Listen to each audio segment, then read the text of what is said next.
जय श्री राम, जय बागेश्वर धाम, जय गुरु कृपा।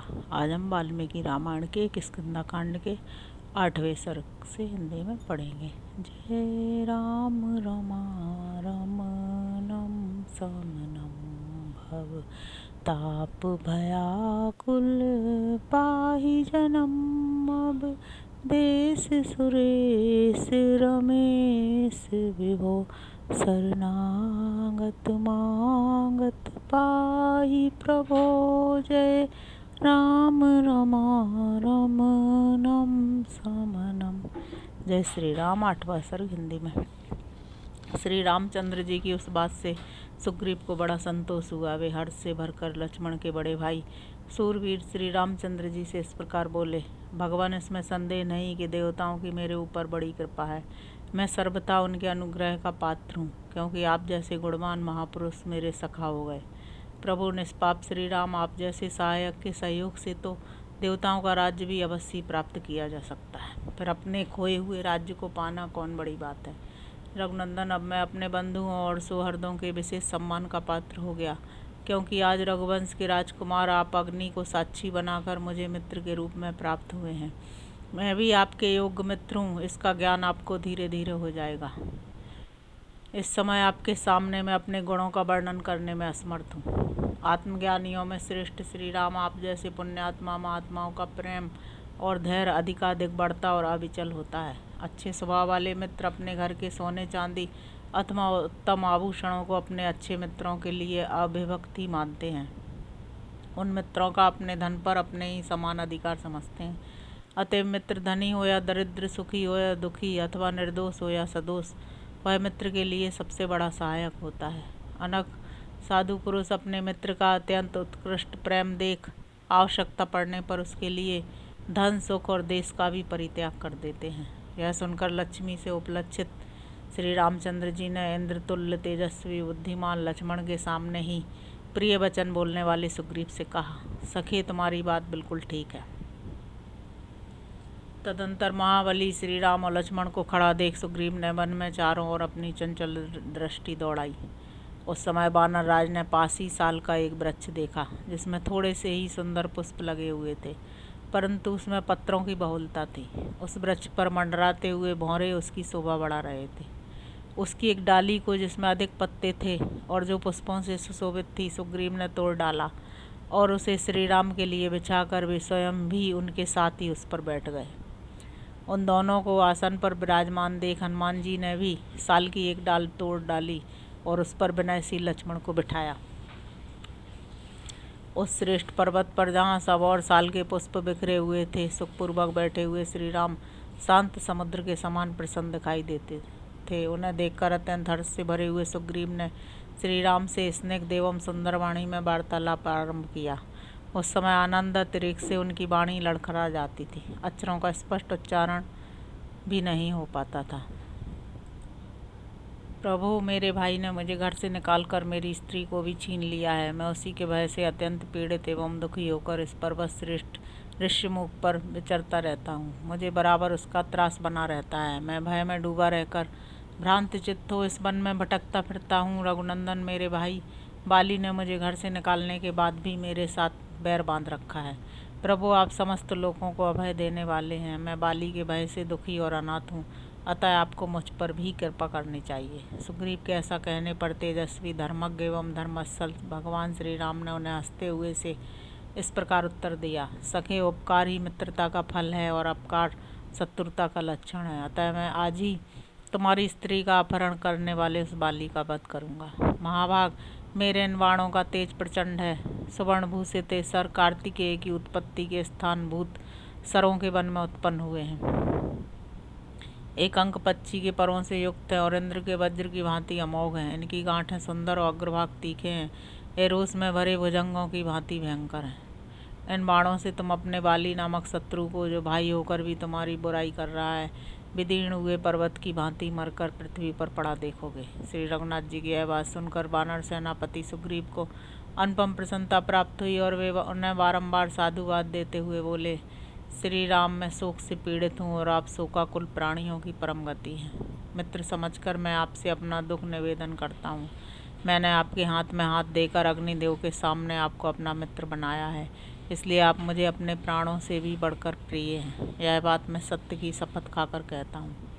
आप मेरे मित्र हैं, इसलिए आप पर पूर्ण विश्वास करके मैं अपने भीतर का दुख, जो सदा मेरे मन को व्याकुल किए रहता है, आपको बता रहा हूँ। इतनी बात कहते कहते सुग्रीव के नेत्रों में आंसू भर आए।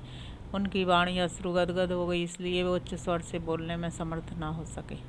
तत्पश्चात सुग्रीव ने सहसा बढ़े हुए नदी के वेग के समान उमड़े हुए आंसुओं के वेग को श्री राम के समीप धैर्यपूर्वक रोका। आंसुओं को रोककर अपने दोनों सुंदर नेत्रों को पहुँचने के पश्चात तेजस्वी सुग्रीव पुनः लंबी सांस खींचकर श्री रघुनाथ जी से बोले, श्री राम, पहले की बात है, बलिष्ठ बाली ने कटु वचन सुनाकर बलपूर्वक मेरा तिरस्कार किया और अपने राज्य से नीचे उतार दिया।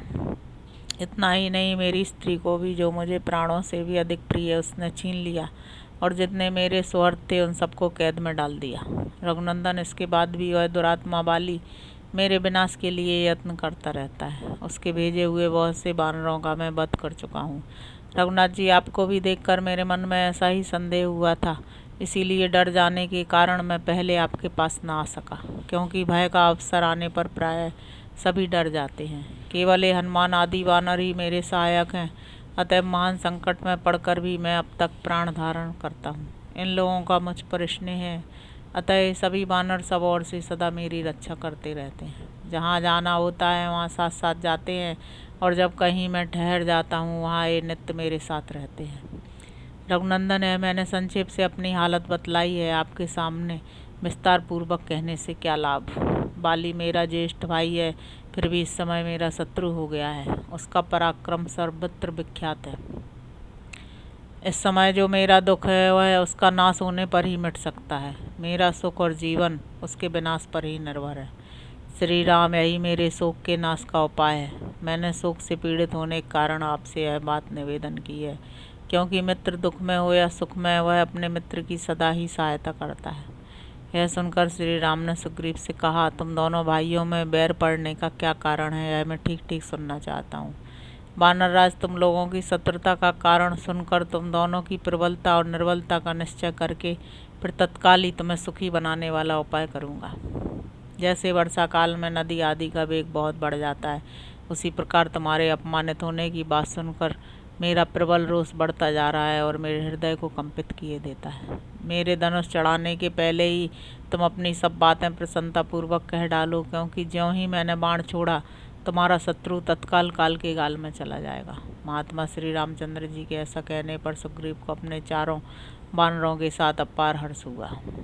तदंतर सुग्रीव के मुख पर प्रसन्नता छा गई और उन्होंने श्री राम को बाली के साथ बैर होने का यथार्थ कारण बताना आरंभ किया। इस प्रकार श्री वाल्मीकि निर्मित आर्ष रामायण आदि काव्य के किष्किंधा कांड में 8वां सर्ग पूरा हुआ। अब हम 9वां सर्ग हिंदी में पढ़ेंगे। रघुनंदन, बाली मेरे बड़े भाई हैं, उनमें शत्रुओं का संहार करने की शक्ति है। मेरे पिता ऋक्षराजा उनको बहुत मानते थे। बैर से पहले मेरे मन में भी उनके प्रति आदर का भाव था। पिता की मृत्यु के पश्चात मंत्रियों ने उन्हें ज्येष्ठ समझकर वानरों का राजा बनाया। वे सबको बड़े प्रिय थे, इसलिए किष्किंधा के राज्य पर प्रतिष्ठित किए गए थे। वे पितामहों के विशाल राज्य का शासन करने लगे और मैं हर समय विनीत भाव से दास की भांति उनकी सेवा में रहने लगा। उन दिनों मायावी नामक एक तेजस्वी दानव रहता था, जो मय दानव का पुत्र और दुंदुभि का बड़ा भाई था। उसके साथ बाली का स्त्री के कारण बहुत बड़ा बैर हो गया था। एक दिन आधी रात के समय जब सब लोग सो गए, मायावी किष्किंधापुरी के दरवाजे पर आया और क्रोध से भरकर गर्जने तथा बाली को युद्ध के लिए ललकारने लगा। उस समय मेरे भाई सो रहे थे। उसका बहराव नाद सुनकर उनकी नींद खुल गई। उनसे उस राक्षस की ललकार सही नहीं गई, अतः वे तत्काल वेगपूर्वक घर से निकले। जब वे क्रोध करके उस श्रेष्ठ असुर को मारने के लिए निकले, उस समय मैंने तथा अंतःपुर की स्त्रियों ने पैरों पड़कर उन्हें जाने से रोका, परंतु महाबली बाली हम सबको हटाकर निकल पड़े। तब मैं भी स्नेहवश बाली के साथ ही बाहर निकला। उस असुर ने मेरे भाई को देखा तथा कुछ दूर पर खड़े हुए मेरे ऊपर भी उसकी दृष्टि पड़ी। फिर तो वह भय से थर्रा उठा और बड़े जोर से भागा। उसके भयभीत होकर भागने पर हम दोनों भाइयों ने बड़ी तेजी के साथ उसका पीछा किया। उस समय उदित हुए चंद्रमा ने हमारे मार्ग को भी प्रकाशित कर दिया था। आगे जाने पर धरती में एक बहुत बड़ा बिल था जो घास फूस से ढका हुआ था। उसमें प्रवेश करना अत्यंत कठिन था। वह असुर बड़े बेग से उस बिल में जा घुसा। वहाँ पहुंचकर हम दोनों ठहर गए। शत्रु को बिल के अंदर घुसा देख बाली के क्रोध की सीमा न रही। उनकी सारी इंद्रियां क्षुब्ध उठीं और वे मुझसे इस प्रकार बोले, सुग्रीव, जब तक मैं इस बिल के भीतर प्रवेश करके युद्ध में शत्रु को मारता हूँ, तब तक तुम आज इसके दरवाजे पर सावधानी से खड़े रहो।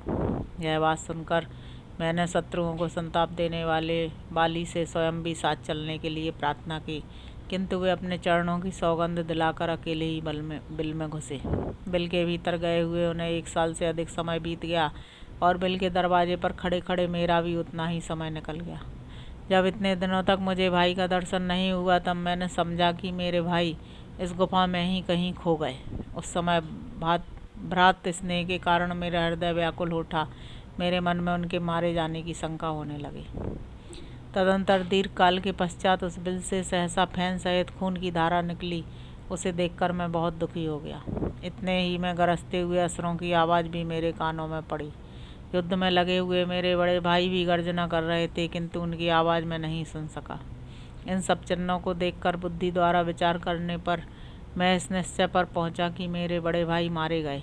फिर तो उस गुफा के दरवाजे पर मैंने पर्वत के समान एक पत्थर की चट्टान रख दी और उसे बंद करके भाई को जलांजलि दे शोक से व्याकुल हुआ मैं किष्किंधापुरी में लौट आया।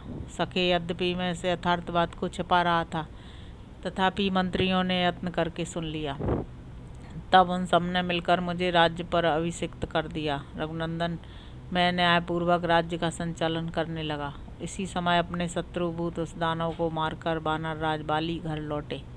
लौटने पर मुझे राज्य पर अभिषिक्त हुआ देख उनकी आंखें क्रोध से लाल हो गईं। मेरे मंत्रियों को उन्होंने कैद कर लिया और उन्हें कठोर बातें सुनाई। रघुवीर, यद्यपि मैं स्वयं भी उस पापी को कैद करने में समर्थ था, तो भी भाई के प्रति गुरुभाव होने के कारण मेरी बुद्धि में ऐसा विचार नहीं हुआ। इस प्रकार शत्रु का वध करके मेरे भाई ने उस समय नगर में प्रवेश किया। उन महात्मा का सम्मान करते हुए मैंने यथोचित रूप से उनके चरणों में मस्तक झुकाया, तो भी उन्होंने प्रसन्न चित्त से मुझे आशीर्वाद नहीं दिया। प्रभु, मैंने भाई के सामने झुककर अपने मस्तक के मुकुट से उनके दोनों चरणों का स्पर्श किया, तो भी क्रोध के कारण बाली मुझ पर प्रसन्न नहीं हुए। इस प्रकार श्री वाल्मीकि निर्मित रामायण आदि का किष्किंधा कांड में 9वां सर्ग पूरा हुआ। जय श्री राम, जय बागेश्वर धाम, जय गुरु।